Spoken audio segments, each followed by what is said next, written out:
became fabric, and fur became skin. I kept running. I couldn't stop. So that's just an excerpt from one of the stories that I've written for Chris. Sorry, I'm short. Yeah. Yeah. Can you guys hear me better? Yes. Yeah. Okay. All right. So, a little bit about Chris. She is originally from New York. She languished briefly in Maine before coming to Boulder, where she's currently pursuing an MFA at the University of Colorado. She is the managing editor of Timber Journal and the lead graduate part-time instructor for her department. The current project, Obestiary, is a collection of short stories about consumption and the body. She's reliant on stories about her cat to make her life seem interesting. Her work appears in Waxing and elsewhere. Personally, she's one of the most wonderful professors that I've ever had the privilege to work with, and I'm so grateful for the time that I've spent with her and her teachings. I've become a better writer from all of her advice, and I can't wait to see what she does in the future. Woo!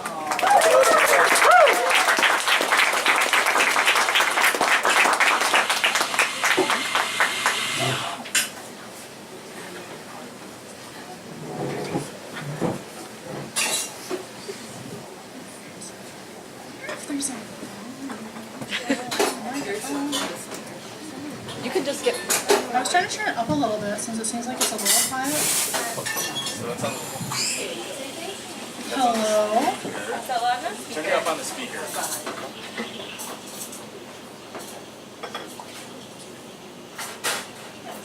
Try it now. Greetings. Yeah. Welcome to Earth. A little more. More, a little more. Just a little bit. Yeah? Now? I'm running out of things to say, Leah. You really gotta get this right. Okay. All right. Thank you everybody so much for coming out. I'm going to reiterate, I am aware it is the last week of classes. Everyone has finals. Everyone has things that they want to be doing. It's raining. It's disgusting. So thank you so much for coming out to share a little bit of your night with me. Thank you, Alina, for that wonderful introduction. Thank you, Innisfree, for hosting us every week for most of the semester and hosting so many of our events over the years. Thank you to Feng, who has been organizing everything constantly and keeping on top of everything constantly. She is an amazing person and does not get enough credit for it. So please give Feng some applause here.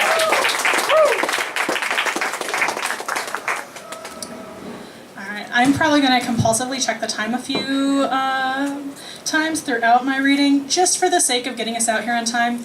Innisfree does sort of stay open later than usual to allow us in, and that's why I want to be really respectful of everybody's time.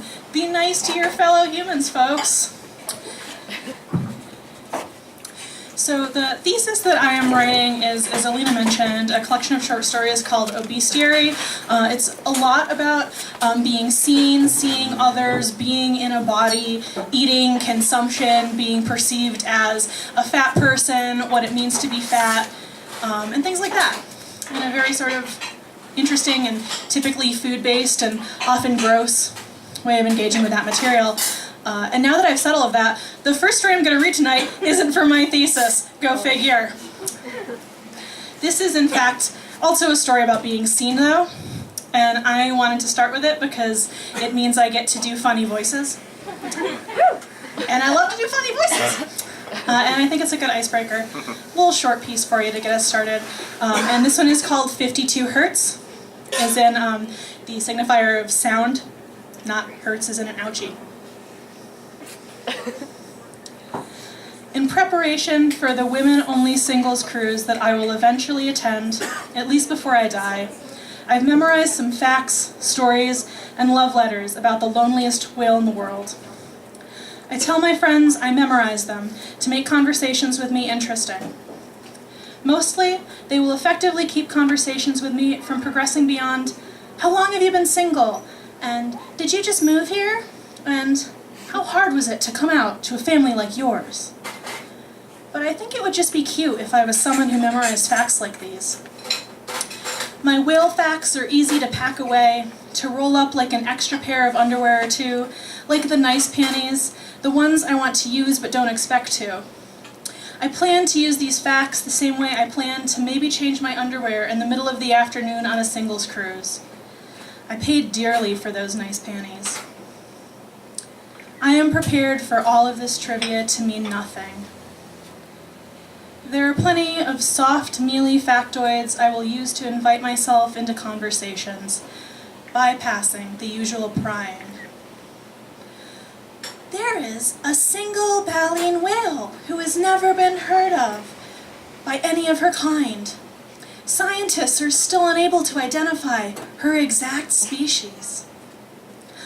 I collected this fact as an icebreaker to use while we are standing in line for life jacket training, my lips tacky with the ozone, sharp and suffocating in the port. Something to share casually with the woman standing on the other side of the deck chair while she is regretting wearing a sleeveless shirt, and while I am regretting never getting tattoos, and while her sleeveless arms are showing off her tattoos, and while I am figuring I could tread water for an hour and a half before sinking. The crew member shows us how to buckle in, blow to inflate, pull the tab. The cruise is too short and too close to the bay. No whales will come so near the shore. This whale vocalizes at a frequency of 52 hertz, unique among all known whale species. This is an independence establishing fact. This is my power pose. I can say it with my hands on my hips when I introduce myself to her, the first woman on the ship who might win me over. She needs to know that I can't be fooled, even as I'm trying not to stare. The back of her neck is buzzed bare above the collar of her dress shirt, which she wears because she works as a lawyer. A lawyer hiding a snapback in her closet for a vacation like this, where she can show off her tattoos. All of my girlfriends have been a little bit like her. They were so easy to fall in love with, but I am different now. I packed extra clothes, and I am not staring on purpose, thinking, I know you. I know exactly the kind of person you are. I like the playful sound of, researchers describe her voice as the ghostly howls of a tuba player. So I'll save it for opening conversations over the pink toothpick umbrella-impaled fruity cocktails dappled across the upper deck. Since it's too cold on the water to go swimming, the crew will draw us in with an open bar. These facts are those cherry stems I tie from the garnish of my 7 and 7s. She survives alone in harsh Arctic climates, sometimes traveling as far as the Kodiak Islands. Congratulating myself for not getting seasick after dinner, I'll keep this one stowed away until the land has disappeared behind us, and I stand alone at the railing, still on pair 1 of the everyday underwear. It's the kind of fact I can spill looking out over the ocean, at some other continent that exists in theory, somewhere our boat can't reach. If someone brings me a glass of wine, I'll wonder how far north I could travel, if we could live together on an island in the ocean, alone. Once, scientists thought they discovered another whale with a similar song pattern. Other researchers have proposed finding ways for the two whales to meet. They have ultimately been unsuccessful, as there is no known way to set up two wild whales on a date. Half fact, half fiction, I considered keeping this one a secret, sitting on the words like a hard-boiled egg I'd swallowed whole. Then I'll have nothing to say at the speed dating dessert party, and someone should lighten the mood. This calls for a cautiously regurgitated fact, so I can seamlessly stop her from saying how much she loves cats for the 5th time, how much she wants to live in a big country house with lots of room for her cats, how much I want to be talking to the woman who once brought me a glass of wine, how much I want to be staring at a sleeve of inked roses, how much I want to be fingering freshly shaven hair at the nape of a neck.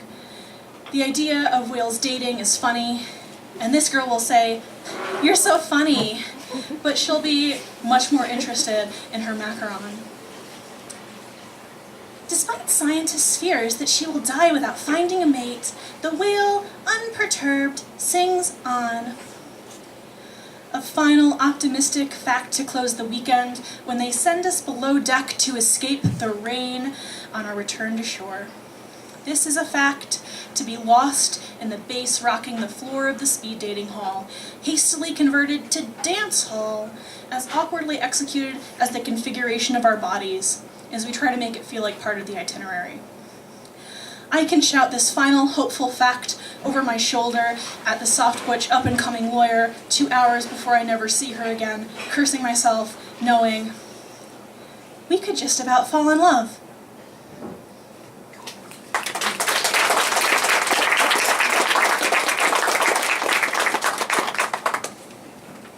Thank you so very much.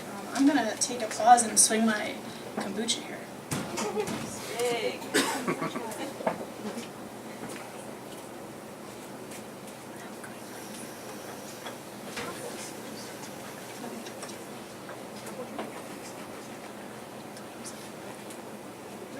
Sounds good. All right, I have 2 more pieces for you today. One's a little bit longer, a bit closer than a shorter one, and then we can go back out to the beautiful weather that we are currently experiencing. This is a longer piece. It is actually part of my thesis. It has a lot of fun elements to it, including beauty pageants and parental disappointment, Yay. all of which I'm sure we know is joyful. And this piece is called You Already Know How It Ends. I swim in a sea of taffeta and rainbows as I try to choose the version of myself I'll be in the pageant 1 week from today. Formal wear has always been my favorite category because it isn't quite like a costume. Formal wear is pretending to be yourself, but just a little different, like taking 2 steps to the right or living in a different city. A costume is pretending to be someone else all over. My process of selection is simple. I carefully roll out the rack from the corner full of dresses that Mom has been making me for the past year. She's been making pageant outfits for me since I was little.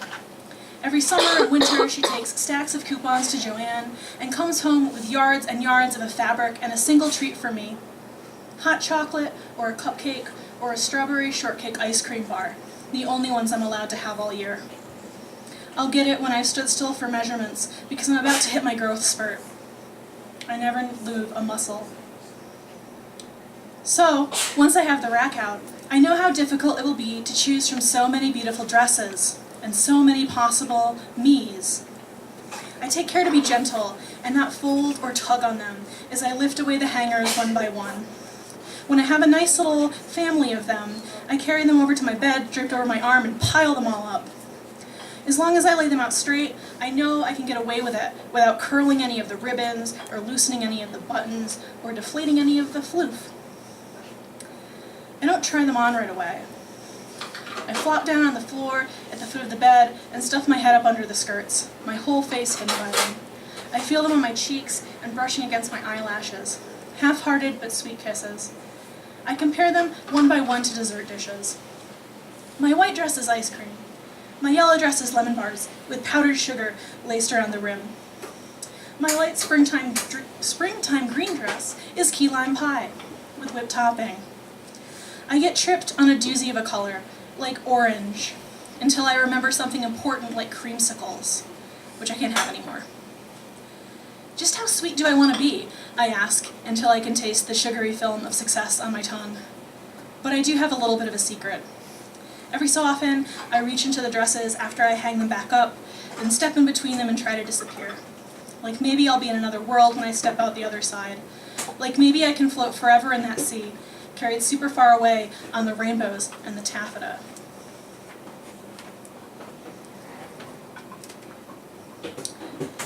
Do you think hamsters regret it when they eat their babies? Mom freezes in the middle of tucking me in, ringed fingers glittering in the candlelight as they curl around the top border of my year-round flannel sheets. I'm about 3 years too old to still be getting tucked in, I figure, but I like it when she does it, when she tries to keep me safe. What brought this on? She asks, the tender scolding in her voice giving away how unhappy she is, being asked so sensitive a question so late at night. On my nightstand, a small glowing platform shoots light through a frosted glass giraffe, turning it each color in shifts of a few seconds, amorphous heartbeat ripples that take a moment to climb the scrawny neck. The horns never shift color and keep all milky white. I really like the word amorphous for being a word that sounds and feels just like what it is. No tricks or hidden corners. I first saw it in some horror book, used to describe something really frightening. For the past few years, I've been sleeping in my brother's old room. For 2 weeks longer than that, my brother has been gone. He disappeared in February, which totals out in the end to 3 years and 4 months exactly that he has been gone. I was just thinking, mama hamsters might feel something if they have to eat their children, right? Like they're sad, or they wish it didn't have to happen like this. Mom sighs. Like a shadow, her anger crawls over the blanket and casts itself on my face. That's not how hamsters work, honey. They're rodents, so they don't have feelings like you or like me. They just see what they have to do, and they just do it. I didn't mean to single out hamsters. It's just that we used to have one, Honey, who died about the same time as my brother was eaten. Actually, she was pregnant when he got her. She built a big nest of hair and wood chips in the back of her cage and labored there as I practiced walking up and down the length of the living room with my booty popped out and my nice face on. Honey was quiet, so it was easy to ignore the fussing in the back of her cage, the way she scrubbed at her face the next morning, the way all the wood chips ended up dollhouse pink in a mix of afterbirth and bones. While I sleep in my brother's room now, my old room is where all his things live, like a shrine. Boxes of his old trophies ring the windows, and his old shirts hang in the closet undisturbed. Sometimes, when I wake up in the middle of the night and decide I want to pee in the big bathroom with all the new marble, I walk by my old room, where Mom is pulling out my brother's trophies and licking them for a taste of his accomplishment. I ask Mom if she'll read a story to me, to keep me from thinking about if mother hamsters regret it when they eat their babies. There's a couple of people who I just recently read this story to in the room here. I apologize that this is what you showed up to hear, but I hope you don't mind hearing it again, because I decided I wanted to do it again. There was some different connotations. Your voice changed a little bit. New show every time. Once upon a time, my old room and my brother's old room were almost empty together. I'm embarrassed to say I almost ran away, just like plenty of other kids.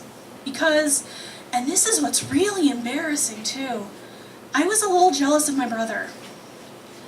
My brother was great at sports, but he was a little naive. That's stupid. And I love the little dots that come over the eye, like two eyes. When Mom told my brother he had already done everything she wanted him to, he thought that meant he'd be able to take a break from playing sports.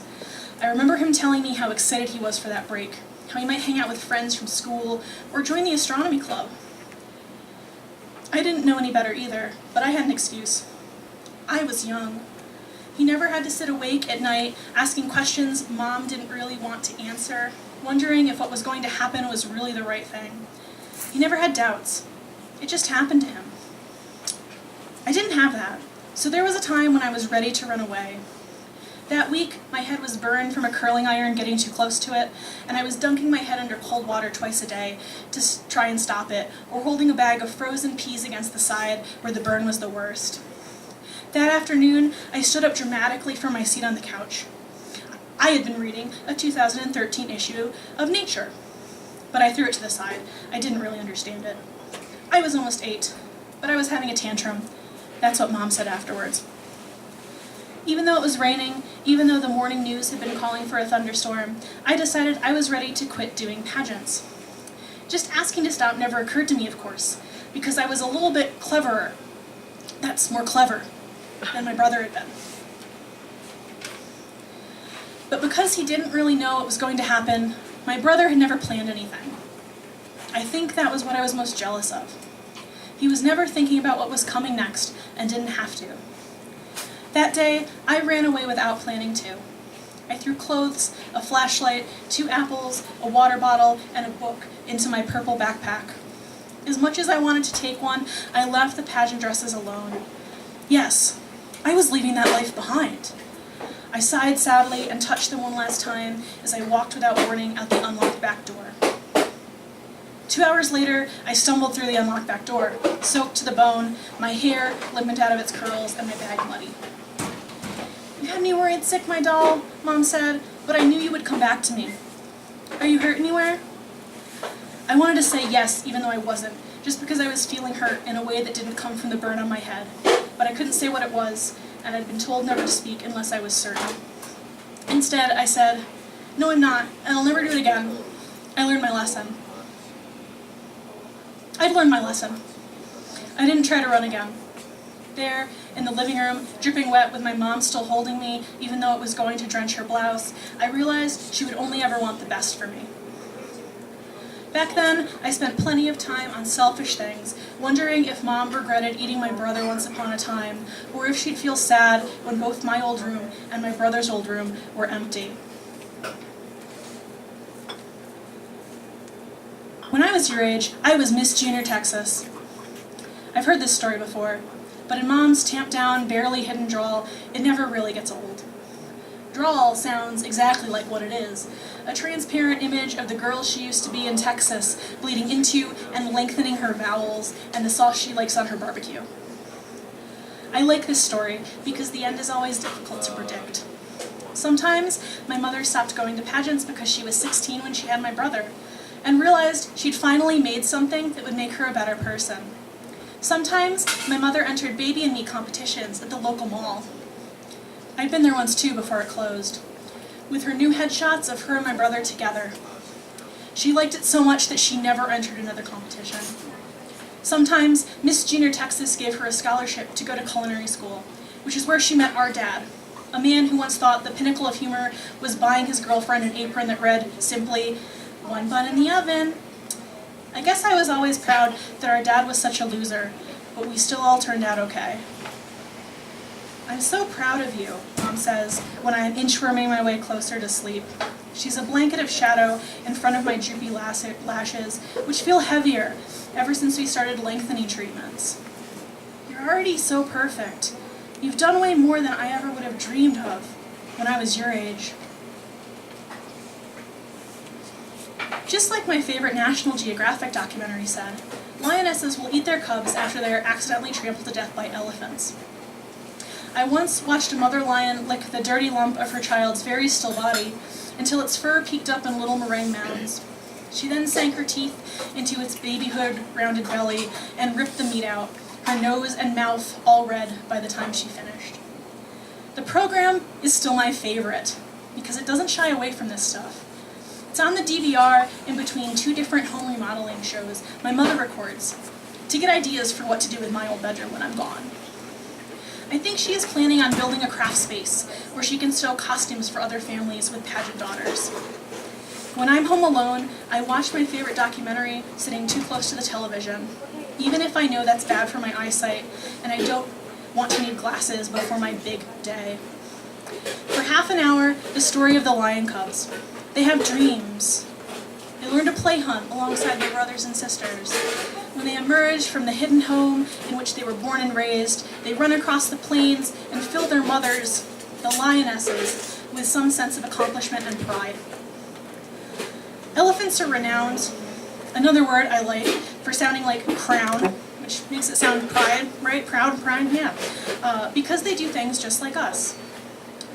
They celebrate birthdays and mourn deaths, and remember, like the old fear of walking back into my kindergarten classroom with puke on my shirt, that some locations will always carry memories. And when they get frightened or angry or scared, they run through the grasslands without paying attention to what's below, and they stomp all over it. I sleep through dreams of my big pageant day coming up. Mom often tells me about the cowlicks on my brother's head, how she kissed him until his face was all lushly pink with the lipstick she always wore, before she unhinged her jaw and dragged him and his successes into her mouth, head first whole, like the lioness breaking down the body of her cub on my favorite National Geographic documentary. When Mom devoured my brother, he'd been home from the club soccer tournament, at which he won a red ribbon prize for best team player, only a couple of weeks. The last thing she told him was that she was proud of him. When I wake up from this dream, I will put on my prettiest face and ride half an hour in the car to the Miss Junior pageant, holding Mom's hand for the last time as we zip down the last highway. I hate how the trees are just starting to get green again. 2 years ago, before I learned about my brother and why I should be so proud of him, I would have been disappointed. I really like summer vacation because I can sit at home and watch nature documentaries. From these, I get a big vocabulary and dreams of being a zoologist. A word for someone who studies animals, like the ones who make my favorite National Geographic documentary. And a better understanding of what sort of animal my mom would be if she was an animal at all, and not just my mom. Because the truth is, most animals eat their babies if it ensures their survival. Most rodents, cats, and dogs. A limping foal was kicked to death once by a horse that wasn't even its sire. Which is like a dad, but less involved. So like my dad, on a PBS show. But not just any animals about to kill a child that made them feel so proud. And that's why I wonder when there will be a documentary made about Mom, who is a better sort of animal, because her motivations, reasons for doing the things she does, are so strong. I'm ready now. I wasn't ready to handle the truth when Mom devoured my brother. If I win big at my big pageant day, I will taste sweeter when Mom sinks her teeth into the meat of my success. Apparently, salt is good for cutting sweetness. At least, that's what Ina Garten says. So, I left a note on the refrigerator, reminding Mom about what type of flavors she should be looking at. I slip into a pair of false eyelashes and false teeth that make it impossible to bite or drink anything. Internally, I become much smaller and contained after days of drinking only water. I avoid salt and dairy so I don't bloat, but the Miss Junior pageant is sponsored by a major producer of milk and cheese and all that stuff. To walk through the hallway leading up to the changing room, surrounded by the faces of cow sponsors, makes me feel a little awkward. I think they might be dead somewhere. My pageant dress was put together on the kitchen table, so I know how difficult it was to get the whip stitching even, the beading all perfect along the bodice. I don't know anything about sewing, but I would have liked to learn if one of those home improvement documentaries spent some more time on it. But because I know this dress was made in our sewing room, I know the hard work Mom put into it, and I love her for it. I slip on my stockings and Mary Jane's with wooden platform heels tucked down beneath the soles. They give me an extra inch of height until I feel like a much taller and much different version of myself, like I'm all squeezed into my formal wear. I'm proud of you, Mom says, taking the hot curler